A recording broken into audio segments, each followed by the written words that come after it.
Paris Olympics में पाकिस्तान की medal की जो उम्मीदें हैं वो बरकरार है। फख्र Pakistan Arshad Nadeem javelin throw event के फाइनल में पहुंच चुके हैं और पहली ही बारी में जैवलिन को 86 मीटर से ज्यादा दूरी तक फेंका है। और अरशद नदीम गोल्ड मेडल के हसूल के लिए 8 अगस्त को मैदान में भी उतरेंगे इंशाल्लाह जी। इसी सिलसिले में बात करने के लिए हमारे साथ मौजूद हैं साबिक सदर पाकिस्तान स्पोर्ट्स बोर्ड फहमीदा मिर्जा साहिबा। फहमीदा मिर्जा साहिबा, बहुत शुक्रिया, आपने वक्त दिया है और यकीनी तौर पर आप भी इस ओलंपिक्स को बड़े अच्छे तरीके से फॉलो कर रहे होंगे। ओलंपिक्स के आलमी मुकाबलों में दूसरी मरतबा, अगर मैं गलत नहीं हूं तो गालिबन हाँ, दूसरी मरतबा जो है ये होने जा रहा है कि जैवलिन थ्रो मुकाबलों में अरशद नदीम फाइनल के लिए क्वालिफाई हुए हैं और कल वो फाइनल में पाकिस्तान की नुमाइंदगी करेंगे इंशाल्लाह। और मैडम, ये पाकिस्तान के लिए कितनी बड़ी अचीवमेंट है, क्योंकि 7 लोग गए हैं, 7 में से सिर्फ एक ही है जो कि अब आगे बढ़े हैं, कोई मेडल नहीं आ सका है, क्योंकि आप वो पहली खातून हैं जिन्होंने अरशद का हाथ थामा और उस वक्त में थामा था जब वो बिल्कुल भी उन्हें कोई और बोर्ड या कोई भी सपोर्ट करने के लिए तैयार नहीं था। तो यकीनन आपकी राय जो है वो बड़ी वैल्यूएबल है। बताइए, क्या कहिएगा आप इस बारे में? जी, मैं बहुत खुशी की बात है, न सिर्फ मेरे लिए बल्कि मुल्क के लिए। और अरशद नदीम उन एक ही जो ओलंपिक्स में हमें एक अवार्ड मिलता है वो इनकी वजह से है। और यही सबसे बड़ी पाकिस्तान की उम्मीद है कि जो अगर एक अवार्ड मिल सकता है तो वो इन्हें मिल सकता है। इन पे हमने बड़ी मेहनत की थी जब मैं आईसीसी की मिनिस्टर थी, लेकिन अफसोस की बात यह है मुझे कि जो सूबाई हुकूमतों को किरदार अदा करना चाहिए, सूबाई ये स्पोर्ट्स जो है ये प्रोविंशियल सब्जेक्ट है, उसमें उनकी तरफ से कोई कंट्रीब्यूशन नहीं होती ज़्यादा। और जिस तरह की इनकी ट्रेनिंग होनी चाहिए, जिन हालात में ये बेचारे काम करते हैं और अपने आप ट्रेनिंग उनकी होती है, कि इनको शाबाश है कि मैं खराज तहसीन बल्कि इनको पेश करती हूँ। और दूसरे मुल्कों में देखें कि अगर जिस तरह इंडिया है, आप उधर देखें कि कितने इन्वेस्टमेंट होती है इन अपने एथलीट्स पे, पर यहाँ हमारे पास बहुत बड़ा रोल जो है कि एक तो फेडरेशंस का कि जो वो अपना किरदार उस तरह नहीं अदा करती, और दूसरा है कि सूबाई हुकूमतें जिनको करना चाहिए। बहरहाल ये जिस तरह भी अपनी मेहनत से, छोटा मोटा हुकूमती सपोर्ट से यहाँ अगर पहुँचे हैं, हम सबकी दुआएं हैं, कौम की दुआएं हैं इनके साथ, और अल्लाह करे कि ये जीत कर आए। और जितना बहुत बड़ी उम्मीद की, जितना इनका थ्रो इस वक्त हुआ है 90+, तो वो बहुत बड़ी अचीवमेंट है। और मैं उम्मीद करती हूँ कि इंशाल्लाह कि ये कौम की दुआएं इनके साथ और इनकी मेहनत कि ये जीत कर आएंगे। लेकिन आगे न सिर्फ ये, हर स्पोर्ट्स में जब तक एक प्रॉपर स्पोर्ट्स पॉलिसी नहीं आएगी, एक स्पोर्ट्स पॉलिसी को इम्प्लीमेंट नहीं किया जाएगा। मैंने स्पोर्ट्स पॉलिसी बनाई थी, मैंने आप भी स्पोर्ट्स बोर्ड की सदर थी और आपने भी पॉलिसी बनाई, लेकिन वो ना हो सकी बल्कि सियासी वजूहात की वजह से। तो ये स्पोर्ट्स पॉलिसी जो है हर हुकूमत की तरजीहात में शामिल क्यों नहीं होती? जो मौजूदा हुकूमत की बात करें तो रवा साल सिर्फ 7 रुकनी एथलीट्स का छोटा सा दस्ता गया, जिसमें से 6 पहले ही राउंड में नाकाम हो चुके हैं और अब सिर्फ अरशद नदीम से ही कौम को मेडल की उम्मीद है।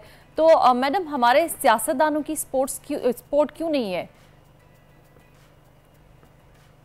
आप बिल्कुल सही कह रहे हैं, हुक्मरानों की ये प्रायोरिटी है ही नहीं। और जिस तरह मैंने पहले बताया कि जब ये सूबाई सब्जेक्ट हो गया है तो उसमें बहुत ज़रूरी है कि सूबाई हुकूमतें जिनका कोई फोकस नहीं है स्पोर्ट्स की तरफ के, उनको कितना इनको सपोर्ट एक्सटेंड करना चाहिए। हर आदमी ये समझता है कि वो एथलीट है, एलीट जब हो जाते हैं कि जी ये सिर्फ फेडरल गवर्नमेंट की जिम्मेदारी है। नहीं, आपकी सूबाई हुकूमतों की उतनी जिम्मेदारी, प्लस फेडरेशन, जितनी सियासत फेडरेशंस में है और उनको कहीं ना कहीं से जो भी सपोर्ट आ रहा होता है, जिसकी वजह से वो एक माफिया बने हुए हैं। जितने स्पोर्ट्स फेडरेशन हैं वो एक माफिया बने हुए हैं।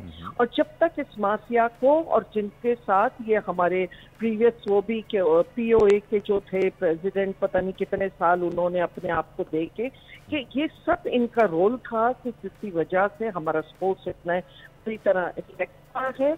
और आज मैं जब सियासत कहती हूँ तो सियासत with in the political party. अच्छा, कता कलाम की माजरत चाहूंगा फहमीदा साहिबा, मुझे लग रहा है कि आप यहाँ पे शायद आरिफ हसन साहब का जो है वो जिक्र कर रही हैं, जिनके दौर में खेलों को नुकसान काफ़ी पहुंचा है। इनके 20 साला दौर में आप 2 बार जो है वो हुकूमत में रहीं, आप स्पीकर भी रहीं साथ में, तो आपके होते हुए भी तो आरिफ हसन साहब स्पोर्ट्स बोर्ड के सदर ही थे, आप भी वहाँ पर थीं और इनके खिलाफ कार्रवाई भी की जा सकती थी, पर उस वक्त मामला काफ़ी ज़्यादा आप लोगों के हाथ में थे, आपके हस्बैंड के पास भी एक अच्छी पोस्ट थी, बहुत कुछ किया जा सकता था। मेरा कहने का मकसद ये है।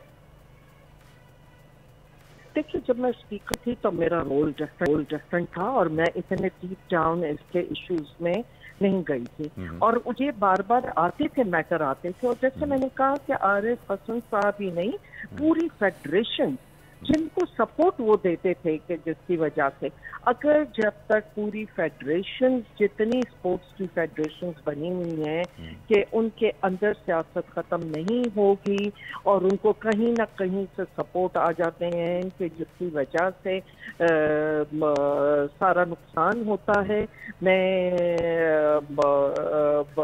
एज अ स्पीकर जाहिर है कि मेरा रोल डिफरेंट था, लेकिन जब मैं आईपीसी की बनी तब मैंने जब पूरा स्टडी किया, दुनिया की स्पोर्ट्स पॉलिसीज देखी कि वहाँ क्या हो रहा है, और ये देखा कि मुल्क के जो हालात, और कौन, मेरा किसी से कोई पर्सनल इशू नहीं है, मेरा इशू था कि बच्चे हमारे मुल्क के और जो दहशतगर्दी या ड्रग्स की तरफ जाएंगे, हम किस तरह उन बच्चों को स्पोर्ट्स की तरफ लाएं, किस तरह उनका फोकस आया, वो सपोर्ट आना चाहिए।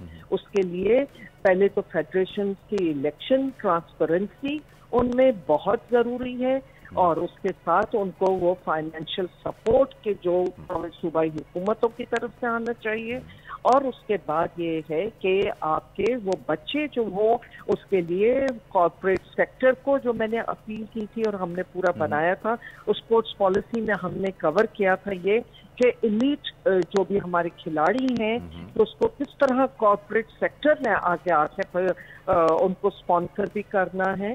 तो ये पूरे मुल्क की रिस्पॉन्सिबिलिटी होती है, पूरे मुल्क के जो डिफरेंट इदारे हैं कि उनको अपना अपना किरदार एक उसमें कंट्रीब्यूट करना होता है, जिसके बाद जाके आप वो चीज उस मुकाम तक पहुंच सकते हैं कि जहां आज आप इंडिया का देखते हैं या और दूसरे मुल्कों का देखते हैं कि कहाँ पे उनके खिलाड़ी पहुंचे हुए हैं। उसमें कॉर्पोरेट सेक्टर का बहुत बड़ा रोल उसमें होता है। अच्छा, फहमीदा साहबा, अगर आप अपनी मेमोरी को रिकॉल करें और कुछ अशरफ नदीम के हवाले से हमें बताएं, किस तरह आपने उनका हाथ थामा, और आज हम देख रहे हैं कि ओलंपिक्स में पाकिस्तान के लिए आखिरी उम्मीद बने हैं अशरफ नदीम, और अगर अशरफ नदीम मेडल ले आते हैं तो असल क्रेडिट तो आपको जाएगा। जी जी बिल्कुल वो है, और मेरे साथ ये आए थे, इन्होंने हमें फौरन अप्रोच किया था। हम भी जब ओलंपिक्स में जा रहे थे पास रिकॉर्ड निकाले, जिसमें थोड़ा सा भी हमें चांसेस नजर आते थे, क्योंकि देखिए हमेशा हमारे साथ इशू ये रहा है कि हमारे रिसोर्सेज बहुत कम होते हैं, और उस मिनिस्ट्री में भी रिसोर्सेज कम थे। हालांकि उसके बाद मैं चाहती थी कि जो जेन्युइन है खिलाड़ी, जो एक्चुअल हैं, और ये नहीं है किसी सियासी बुनियाद से कि जस्ट बिकॉज एक मेरी नीस है तो एक मेरे मैं उसके ऊपर पैसे खर्च करके भेज दूँ। आप देखेंगे अगर पास में जितना भी होता रहा कि खिलाड़ी कम और जो स्टाफ उनके साथ जाता है या दूसरे लोग जो जाते हैं, वो कितने बड़े लंबी तादाद में जाते हैं, जिसका खर्चा नेशनल एक्सचेकर पे आता है। लेकिन मेरे दौर में ये क्या था कि हमने सख्ती से, अनलेस के जो भी POA, क्योंकि इसमें बहुत इंटरफेयर करती है, POA की तरफ से जो नाम खास उन्होंने करके और खुद अपनी तरफ से स्पॉन्सर किए, वो हम अलग है। एज फार एज हमारा था कि मिनिस्ट्री का, हमने सारा का सारा फोकस रखा खिलाड़ियों पे, और हमने सारे पैसे खिलाड़ी पे स्पेंड किए कि जो जेन्युइन खिलाड़ी थे कि उन्हें भेजें। इन्होंने मुझे मतलब इनको हमने देखा, पास से इनको बुलाया, इनको हमने आगे प्रमोट, इनके साथ इनकी फेडरेशन, उस वक्त जनरल साई साहब थे फेडरेशन के सदर, वो भी बहुत इंटरेस्ट लेते थे, और इस वजह से हमने इनको स्पोर्ट्स बोर्ड पे भी डाला था, पर वो साई साहब ने उन बच्चे को लेके और हमारे पास वही कि क्या क्या उसकी ज़रूरियात हैं, किस तरह उनके लिए कोचेस चाहिए, किस तरह उनकी ट्रेनिंग चाहिए।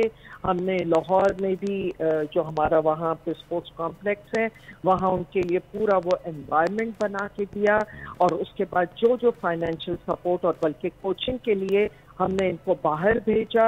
हमारे उस वक्त में मेरिट पे लेकर आई थी प्रेसिडेंट स्पोर्ट्स बोर्ड के, उनको लेके जो है वो उन्होंने पूरा सपोर्ट किया और ये डिफरेंट ट्रेनिंग्स के लिए गए।